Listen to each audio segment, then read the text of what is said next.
All right, everybody, we're going to go ahead and get started. It is great to see you all today, and welcome to the very first installment of the States 4-H Summer Speaker Series. So for those of you who are a little bit more unfamiliar with our organization, States 4-H International is a small nonprofit, and we implement international exchange programs for both U.S. and international youth from the ages of 12 to 18. We have two sort of main types of programs. We have short-term programs that happen in the summer, about a month long for both inbound and outbound, so that's students coming to the US and also traveling abroad. And then we also have our more long-term academic year programs. Our programs are designed to promote cross-cultural competency and mutual understanding for people from different backgrounds and countries. So kind of with that brief overview, it is my great pleasure to introduce our first summer speaker, Breanna Burkhead. Breanna traveled on a month-long exchange program with States 4-H to South Korea in summer 2019. And more recently, she was the recipient of the 2020 4-H Youth in Action Pillar Award for Civic Engagement from the National 4-H Council. So during her presentation, should be about 15 minutes or so. If you all have questions, please just type these questions in the chat box. And we can get to them at the end, and we'll also have time at the end for some more question and answer time. We've kind of prepared a few questions that we're going to engage Breanna with, but of course, if you have further questions, feel free to kind of shout them out then.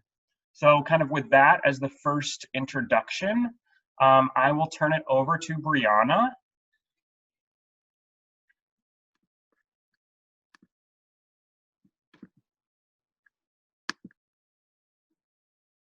Well, hello everybody. My name is Breanna Burkhead, and today I will be speaking with you about my trip to South Korea and what's happened after I've come back. So I was able to go to South Korea, and some of these pictures are what I saw Korea 4-H as. The picture in the bottom left-hand corner is Breanna, sorry to interrupt. It doesn't look like we can see your PowerPoint right now. Okay, well, hang on just one moment then. We'll see if we can get this taken care of then.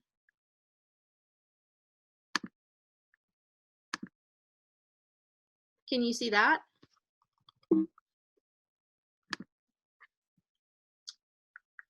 I don't see it. Okay. How about there? I'm still not seeing it, but what I can do is I also have the copy, Breanna, that you sent me for the conference, so we could use that one if you want, and then you want to just talk through some of the civic engagement pieces at the end? That would be great.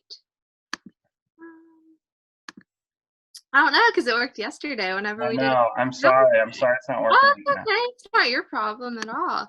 Technical difficulties for sure.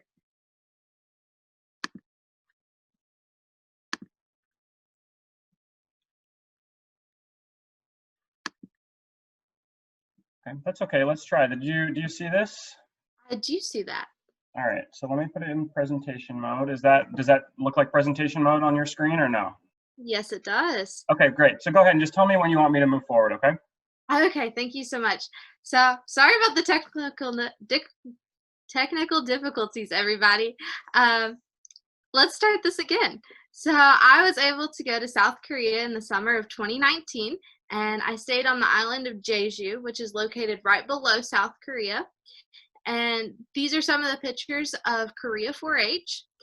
So they have this little character, which is what you see in the top right-hand corner, and that's pretty much their way of advertising for 4-H is through their character and displaying of the Korean 4-H emblem, which is what is shown in the top middle pictures. And we were able to stay in Seoul for 2 nights when we first arrived in Korea, and then the night when we were heading home. So in the bottom right-hand corner is a picture of our room key where we stayed. So you can go ahead and click to the next slide, please. Thank you. So this is my host family. They were very welcoming and very just wanting to be involved with what I was wanting to do and everything that was going on. So I had a host sister, brother, and then my host mom and dad. And we were able to spend some quality time together. In the bottom right hand corner, you can see that was the first night I arrived at their house.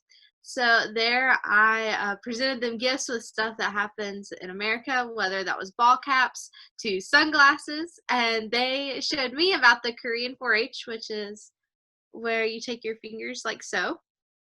And I really enjoyed staying with them. In the bottom my left-hand corner is a picture of my last evening there with everybody. So they're wearing their Korean vests, which they're 4-H emblems. So where here in America we normally do t-shirts with our clubs, well, they have vests in Korea, and I'm wearing the traditional hanbok in that picture.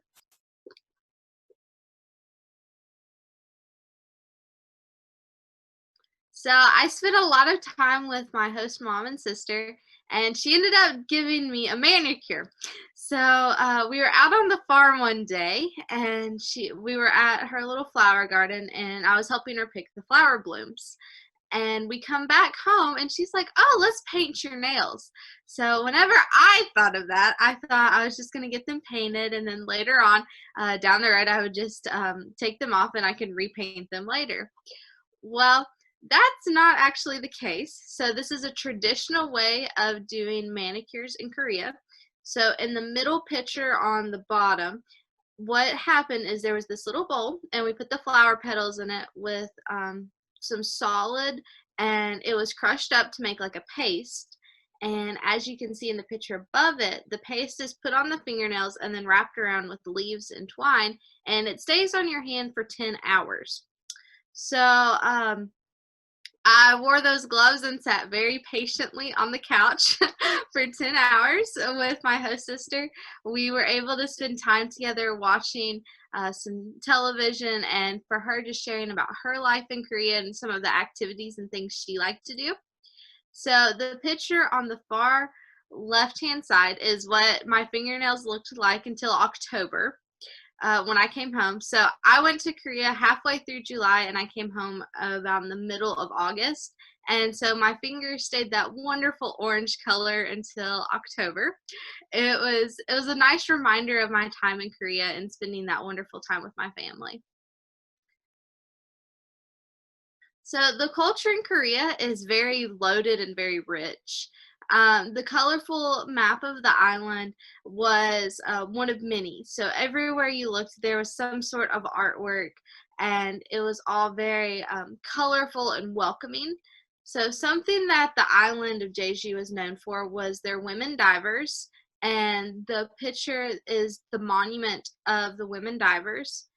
And after spending the day looking at the beach and watching the divers actually swim, I found out that my host mom was a women diver before she got married and had her kids and my host siblings. So speaking of the women divers, this was a seaside stand, and right there on the ocean, these divers would go to the ocean and pick up these crustaceans and all these different aquatic species and bring them right up the rock bank to this little seaside stand. And it was really wonderful to be able to watch them actually dive, catch the crustaceans, and bring them right up to the seaside stand. So they were definitely fresh, and it was really cool to be a part of that traditional culture. Breanna, did you try any of the fresh seafood or the fresh crustaceans on the side of the next to the beach? So my host aunt, so my host mom's sister, actually got some, and she took it home for that evening and fixed it. Nice. So yeah, I didn't eat anything that was right there at the seaside stand, but I did eat the products of it. So eating in South Korea is so wonderful because there's so much food, and they all have different flavors and different combinations of putting them together. And something that I saw is you see these wonderful pictures of all this beautiful food put out in front of you, but the pictures don't really do justice to the size and proportions of the food. So the dish on the right hand side, that larger picture, the wok, it was about 12 inches in diameter and got refilled about 4 times throughout our meal. And 3 people were eating out of this, myself and my host dad and his friend from the Korea 4-H. So it was really neat to see all the different cuisine and how it was able to influence me coming back home and my taste buds.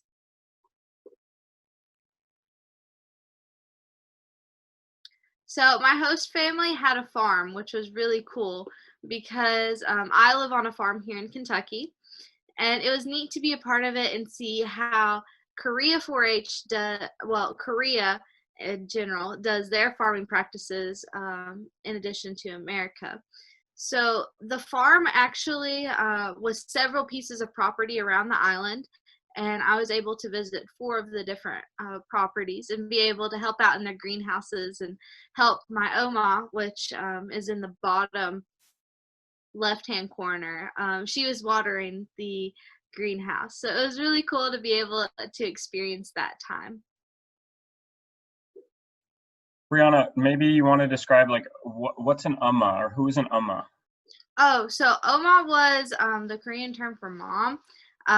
So that was what I called her, and then my Opa was my father, and then Appa was my older brother, and my host sister, I called her by her first name, which is Yejin. Awesome.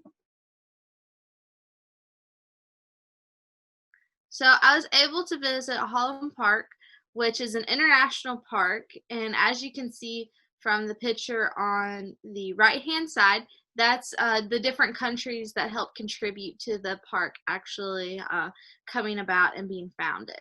It was really neat because all the signs, as you can see in the middle, had 4 different languages on it. It had Japanese, Chinese, Korean, and English on the signs. So it was very friendly towards international travelers.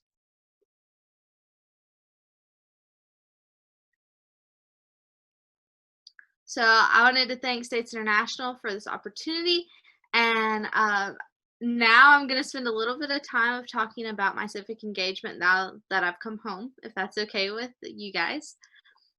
And Breanna, I'm going to stop sharing the screen now, okay? So we can just like talk with the videos. That's totally fine. Thank you. So hi everybody. Now that I've come back from South Korea, I was able to speak at the States International Conference in Las Vegas this past fall. And it was a really wonderful opportunity because I was able to meet all the different states coordinators as well as the different volunteers from all the different states and speak about my experience in Korea. It was such an honor to be able to attend this conference and to share my experience with them, as well as being named the 2020 National Youth in Action Pillar winner for Civic Engagement. That was a project that I was able to come about through my local art center. So what happened there was our art center actually had to close its doors for a little bit of time, and I wanted to be involved with helping revitalize the art center and having a building so that we can meet for many years to come. So because of my work through 4-H and with the Art Center, I was able to apply for the Youth in Action program. And about that, it's an application process for middle school to high school aged youth. And the application can be found on the National Council for 4-H's website. In addition to my time at the Art Center and being a Youth in Action Pillar winner, I have actually graduated this year. So with all of this going on, I've stayed very busy, to say the least, and been able to share about my time in Korea to many of my friends whenever I came back home. Everybody was like, where were you at this summer? And I'm like, I tried to tell you guys I was going to South Korea.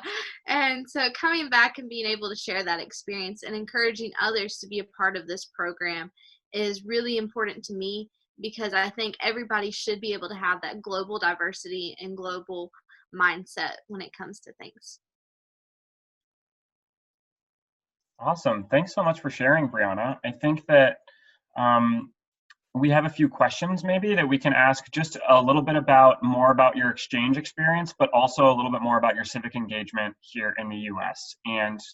And our kind of live viewers, if you have questions too, this would be a great time. You can put them in the chat box, or you can even unmute yourself. This is like a pretty intimate group here. So if you want to just ask them aloud as well to Breanna, that would be great. But I guess I'll start, Breanna. I want to go back first to the international exchange, okay? And then I want to go a little bit more in depth on your civic engagement work. But if you thought of, like, what did you think from your trip abroad to Korea was sort of the most impactful thing about that program? What was like, what was your big takeaway from it? So my big takeaway from it was flexibility, because for my personal experience, it was a little rocky in the beginning, just because my host family switched right before I left. But with that, from that experience, I learned that no matter what happens or what goes on, that it will be okay if you have a positive mindset and you stay flexible. So if something were to happen, for me personally, I didn't know my host family. Like, I wasn't able to communicate with them like normal. So I was kind of walking in blind, but I trusted the States International program, and I knew that they would take care of me no matter what happened. So just staying flexible and just kind of rolling with whatever happened was my big takeaway. And coming back home and remembering that and keeping that positive mindset has helped a lot. Awesome. Yeah, for some context for people who are listening live or later, we pair all of our students with host families, and they usually get that information at least 2 weeks before the trip, usually longer. But Breanna they had some last minute host changes, so she didn't really know her host family until about a day before, or maybe even a few hours before you left, Breanna. So you definitely showed that flexibility and that positive mindset there. I see a couple questions in the chat box from our viewers. Let's start with Claire. Claire's first question was, what made you choose Korea for your exchange country? So actually, in the beginning, I started out with Japan, and then I was informed that the Japan program was very large and that it might be better if I choose a different program. And I was like, hey, that's cool. I can do that. So then I looked into the Thailand program, and it wasn't able to work out for that specific year. And then I was like, well, I know I definitely want to go on this exchange program, and then the Korea program opened up, and I am so glad I ended up going with that program, because where it was smaller, the delegates, when we all flew together, there was a few of us, and we were all together, and we were able to form those bonds before we went actually through the exchange program. And then when we came back, it was like best friends reuniting again. So I was really glad I was able to go with the Korea program and to be able to meet all the wonderful people. Awesome. There's another good question here. I'm going to go down to the one from Katie. Katie, thanks for putting a question in. How, and this is maybe a two-part question, Breanna, did your family like speak a lot of English while you were there? And how did you kind of mentally prepare for a month, and I'll expand the question a little bit. How did you mentally prepare for a month in a country and in a community that you're unfamiliar with? Yeah, so my family personally didn't speak a lot of English, just because they weren't really prepared. But that's okay, because whenever we got there, those nonverbal body language cues, they say a lot. And I learned that not necessarily pointing to everything and be like, I want that, or this is good for me, that's not really a good way to start things. But because of technology today, a lot of my host family had a translation app on their phone. And for the big sentences like, I really would like to go to this place, or I would like to eat, that kind of thing, I was able to communicate that with them through the translation app. But without that technology, my host brother, he actually spent some time in Australia quite a few years ago, but I was able to speak a little bit of English with him, and we kind of bonded over that. but I mentally prepared with, I knew I was going to go on this wonderful adventure. I knew I was going to learn a lot through it and that I needed to be flexible, but I just at that point in time didn't know how flexible things needed to be. So going through that process, I was just like, it's okay. God has me. Like the States International program, they've vetted all these people. Like it's okay. And no matter what happens, that it'll be all right. And this is an adventure to learn. And that's the whole, like the whole basis of the States International program is to learn new things. And that's what I wanted to do going into this program. And that's what my mindset was going through. Awesome. Thanks, Breanna. It looks like, so there was another question in here from Claire about what did you learn abroad that you now kind of apply in your everyday life or in your future goals? And it sounds like one thing that you learned was flexibility, right? And taking that back here and staying flexible regardless of the situation. And like with school, that you had to be online for the last few months, that was required some flexibility. Were there any other takeaways or anything that now you've kind of remember from that trip that you try to sort of implement in your life a little bit? So something that I try to implement nowadays is that it's okay to not know what's going on. For me, I know for me personally, I like having everything all laid out, all in a plan, so I know what's going on. But through that experience, I learned it's okay not to know what's going to happen next. And I know that kind of relates to the flexibility, but that's kind of a different mindset as well. And one of my big goals was definitely to come back knowing more about something that I wasn't really sure about. So I did do some researching before I left, but that does not compare at all to being there every day and seeing the day-to-day aspect of life. Awesome. Yeah, I agree. There's no substitute for actually immersing yourself in another country and culture. You can read about it as much as you want, but it won't totally prepare you. Um, if you were talking to somebody, Breanna, kind of your own age or maybe a year younger or so, and they're kind of on the fence about traveling abroad and they are a little bit worried about it, they're a little bit nervous, what would you tell them or how would you kind of encourage them to take that step? Well, I would definitely say I would bring out all the aspects of the things that you learned through it. Definitely talking about the cultural immersion and about just knowing so much about a culture that you just can't read in history books or research online. And you do build those lasting connections with your host family. Like my Oma, she messaged me on Facebook Messenger 2 days ago about what was going on the farm.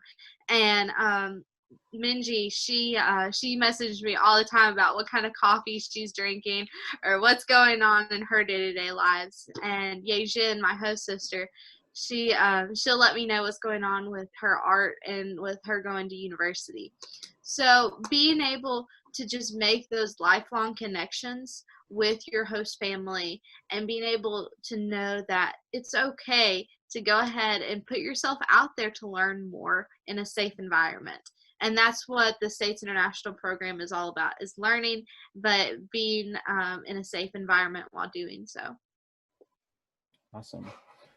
I think that, of course, viewers, if you have more questions about the international experience, feel free to put them in the chat box. But I want to turn our attention a little bit, Breanna, towards kind of your civic engagement work in your local community. And I don't want to sell short kind of your accomplishments from this last year because you won an incredibly, incredibly prestigious National 4-H Award. And so I would love to kind of hear a little bit more about, and particularly for other young people, kind of a similar vein of the international question, if they are interested in getting started in sort of civic engagement or sort of some sort of community engagement, what's the first step for young people trying to do that?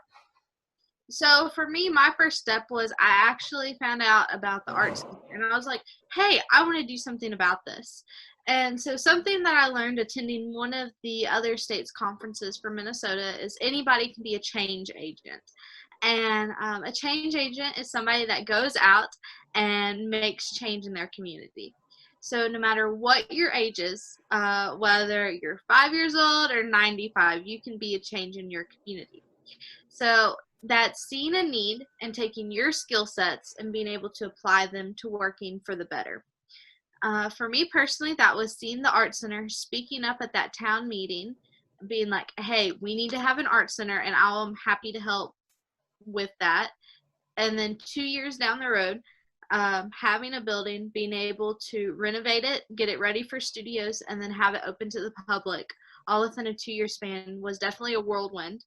Um, but it doesn't have to start out as something big. It can start out as something as little as seeing a need at your local extension office, seeing that there needs to be flowers planted in the front garden and you've got some extra flower seeds out back that you're willing to help.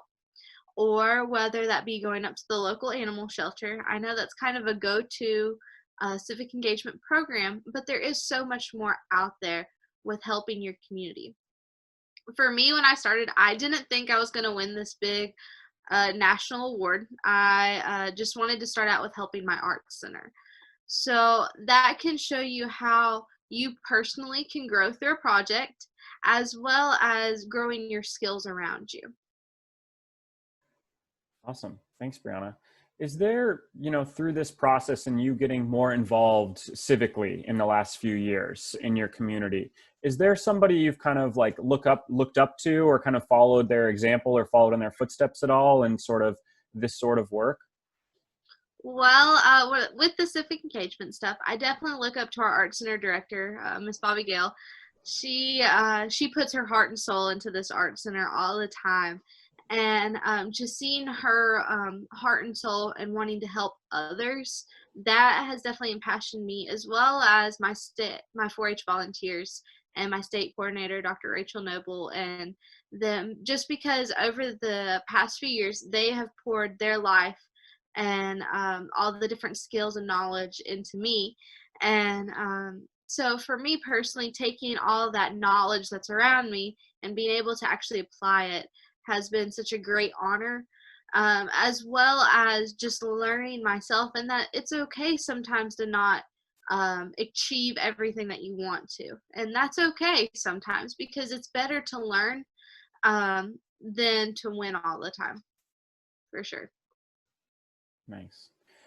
Stepping back a little bit, Breanna, and thinking a little bit more big picture about sort of 4-H in general, right? And all the different clubs and communities it is in across the US. What do you feel like is sort of a major issue that 4-H and 4-Hers should kind of look towards like addressing or building towards? Most definitely. So, an issue that I have seen recently is positivity. That because of this coronavirus is going on, it is sad to see all of this negativity and hate that's going on. That we as 4-Hers, we can share positivity and growth through whether it be social media and just saying positive thought for the day and just sticking an inspirational quote to smiling more, because whenever you smile it releases endorphins into your brain and that makes other people want to smile too. So I think that we as 4-Hers, we can be change agents in spreading positivity throughout the world. Awesome. Thanks, Breanna. That's kind of the questions that I have. My colleague Benjamin is also here. Ben, do you have anything else you'd want to add or any other questions that you'd want to ask of Breanna? Yeah, thanks so much for your presentation, Breanna. Sorry, my neighbor is mowing his lawn. It's really, really loud, so sorry for the background noise. I actually had just one question going back to your exchange experience. And one of the things that I like to think about with our exchange programs and their participants is that there's this saying that you really only get to know your culture, your own culture, once you leave it. And so I was wondering for you if you learned anything about Kentucky culture, your personal culture, or American culture through your exchange experience. Most definitely. So actually going overseas and being away for something that you've known your whole life, it does change your perspective.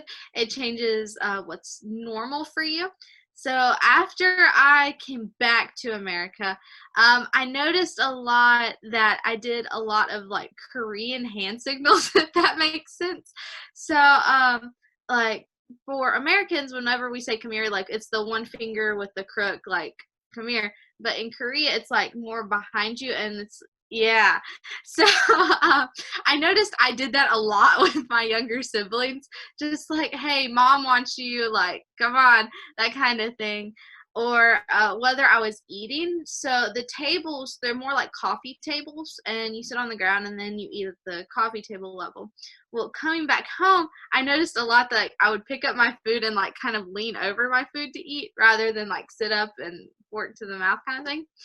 But with culture in general, though, I do use a lot of slang, I guess, just for Kentucky, as well as throughout the world. So whenever we met up with the other delegates going to Korea, there was quite a few from Illinois, and one of the other members was from Michigan.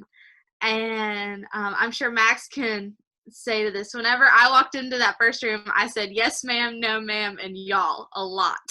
And they were kind of taken back from it, I guess, just because it's not something that they were used to. And for me, that's just a normal, everyday terminology to use, whereas that's not always normal for everybody else. So for me, being able to see a big world picture as well as what America is like to other cultures, that was really neat for me to personally experience. That's awesome. It's really interesting. Yeah, thank you so much for sharing, Breanna. Yeah, that's great, Breanna. And it shows that another added benefit of sort of traveling is that you get to meet people from across the US as well. So you're not just experiencing an international culture, but we all know there's many different cultures in the US. So it's cool to kind of meet people from different places and learn how they act and their mannerisms. Looks like there's another question from Claire. And this more is for a question for Ben and I, more than you, Breanna. It's more of a question about participation. Claire, do you know what state are you from, if you mind putting it in the chat box as well? Because Claire's question was, if our state is not part of States 4-H International, can we still participate? California, that's a great question. So we do have partnerships with individual states in the United States that we work with to recruit students for our international exchange programs. We work with about half of the states in the United States. Now, for states who are not part of our programs, there potentially can be exceptions where a student from a state could be sponsored by another state who is part of our programs nearby. That would have to go through the state coordinators, Claire. So what I can do is, if I have you send me an email, we can talk a little bit more offline about it, well, online, but not on this webinar. And then we can try to see what we can work out for you. Here, I'll put my email in here. Ben, is there anything else you want to add about sort of potential exceptions or how we can get more states kind of on board for the programs?